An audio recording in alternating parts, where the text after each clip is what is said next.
World cancer day ते अज असी Homi Bhabha hospital पहुंचे हुए हाँ तो इत्थे जिहड़ी जानकारी लैण दे लई असी आए हैं कि ये जिहड़ी नामुराद बीमारी उसका इलाज किमें हो सकता है और किमें वर्ल्ड कैंसर डे पे कि इतना ज़्यादा बढ़ता जा रहा है कैंसर, रीज़न क्या होते हैं कि किस तरह से आदमी बचाव करे अपना। धन्यवाद आपके सवाल का।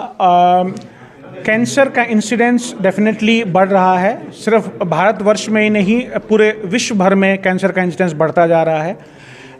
बहुत सारे कारण हैं, कोई एक कारण हम पिन पॉइंट नहीं कर सकते हैं लेकिन सबसे बड़ा जो कारण देखा जा रहा है, जो इंडियन स्टडीज़ में और ग्लोबल स्टडीज़ में आया है, वो है अर्बनाइजेशन। जैसे अर्बनाइजेशन हो रहा है, हमारी हर चीज़ बदल रही है। हमारा खान पान, हमारा रहन सहन, हमारी फिज़िकल एक्टिविटी डिक्रीज़ हो रही है, तो उस वजह से ओबेसिटी बहुत ज़्यादा हो रही है। हमारे जो खाने में जो चीज़ें हम खा रहे हैं उनमें बदलाव आ रहा है। बहुत सारे प्रोसेस्ड फूड्स हैं जो प्रिजर्वेटिव्स के साथ हैं, वो ऐड हो रहे हैं। तो ये बहुत सारी चीज़ें ऐसी हैं जिनसे मिल के एक अर्बन एरिया में कैंसर बढ़ रहा है। अगर आपको नंबर्स देखने हैं तो आप देखेंगे कि इंडिया में 1 लाख पॉपुलेशन में से तकरीबन 100 लोगों को कैंसर होता है। लेकिन अगर हम इसको रूरल और अर्बन एरिया में डिवाइड करें, अर्बन में तकरीबन 140-142 तक पहुंच जाता है और रूरल एरिया में 60 से 70 तक रह जाता है। तो एक क्लियर कट दिखाता है कि जैसे जैसे अर्बनाइजेशन हो रहा है, और आपको पता है कि अर्बनाइजेशन तो होगा ही, लोगों को सहूलियत मिलेंगी, पैसे मिलेंगे, शहरों की तरफ जाएंगे, खान पान बदलेगा, तो अर्बनाइजेशन तो होना है। तो अर्बनाइजेशन से कैंसर का इंसिडेंस भी बढ़ेगा। लेकिन हम ध्यान रखें कि हमारी फूड हैबिट्स, हमारा BMI, हमारी फिजिकल एक्टिविटी ये बिल्कुल ठीक रहे, ज़्यादा प्रोसेस फूड्स ना खाएं, और हम अवेयर रहें कि इन सब के बावजूद भी कैंसर हो सकता है। अगर कोई भी छोटे सिम्टम्स हैं, हम जल्दी डॉक्टर के पास पहुँचें और फिर उसका इलाज संभव है। जैसे कि सर हमने देखा कि कोई जो शख्स है वो अपना शुगर का भी टेस्ट करवा लेता है और कई टेस्ट होते हैं वो करवा लेता है, लेकिन कैंसर का टेस्ट करवाने नहीं जाता। इसको किस तरह से आप देखते हैं और कहाँ पे हर बंदे को ये कैंसर टेस्ट करवाना चाहिए? आपने बिल्कुल सही कहा। इसको बोलते हैं फियर ऑफ डायग्नोसिस।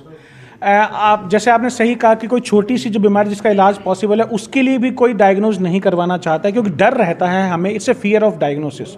और कैंसर तो एक भयानक बीमारी है, तो लोगों को ये है कि अगर ये डिटेक्ट हो गया तो मैं तो मर ही जाऊंगा, मेरे को एक टैबू आ जाता है। लेकिन यही चीज़ हमें हमारी आम जनता को, हमारे भाई लोगों को, हमारी बहनों को बतानी है कि ऐसा नहीं है। हमें अगर जल्दी डिटेक्ट कर लिया तो उसका इलाज पॉसिबल है। तो घबराएं नहीं, डरें नहीं, परिवार की सपोर्ट हमें चाहिए। और उसके साथ अगर हम जल्दी डिटेक्ट करें तो जैसे होमी भाभा कैंसर अस्पताल है, ऐसे अस्पताल बहुत सारे अस्पताल हैं, यहाँ आएँ और जहाँ पे इलाज पॉसिबल है और अच्छे से अच्छा इलाज आप करवा सकते हैं। सर सर्वाइकल कैंसर, अब जैसे कि एक पहले भी हो चुका है ये सवाल, ज़रूर कहना चाहूँगा कि सर्वाइकल कैंसर एक डिफ़िकल्ट बीमारी है। लेडीज़ में होती है बच्चेदानी का कैंसर जिसको बोलते हैं, जिसमें सबसे इम्पॉर्टेंट रोकथाम है स्वच्छता की। अगर हाइजीन, अगर हमारी माताओं की, बहनों की अगर अच्छी है, अगर हम उनको स्पेस दे सकें, प्राइवेसी दे सकें, एजुकेट कर सकें, तो आई थिंक वो एक बहुत इंपॉर्टेंट फैक्टर रहेगा। ह्यूमन पेपिलोमा वायरस जो अभी आ रहा है, जो अब बाकी वायरसेस हैं जैसे HIV है, HBsAg है, तो इसी टाइप का एक वायरस है जो कि फैलता है, जिससे कि सिर्फ बच्चेदानी का कैंसर नहीं, मुंह का कैंसर और भी हो सकते हैं। तो हमें अवेयरनेस करनी चाहिए कि जो हमारी हैबिट्स हैं वो सही रहें, और किसी प्रकार का जो कुरीतियाँ हैं उनसे हम दूर रहें। और वैक्सीन भी आ रही हैं धीरे धीरे, तो हमारी जो यंगर पॉपुलेशन है उसमें अगर हम वैक्सीन दें तो काफ़ी हद तक उसकी रोकथाम भी हो सकती है। Thank you sir.